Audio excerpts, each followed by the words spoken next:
हसत खेळत शिक्षण घेतले जाते, त्यासोबतच मुलांना आपली संस्कृती, आपल्या धर्माविषयी ज्ञान, तसेच पालकांचे आदर करणे, वेद, पुराण, उपनिषद याचबरोबर आम्ही श्लोकही घेत असतो.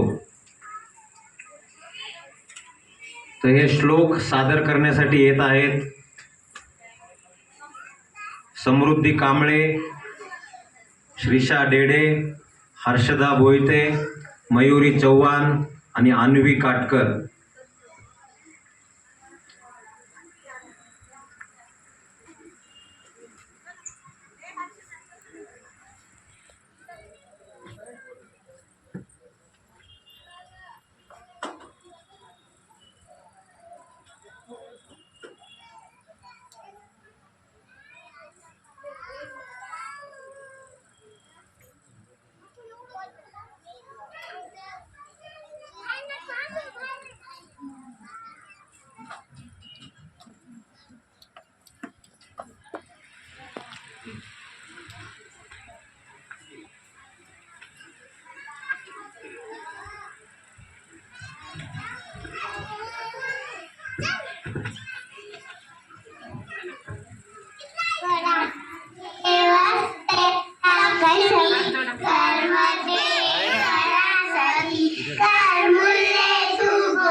मला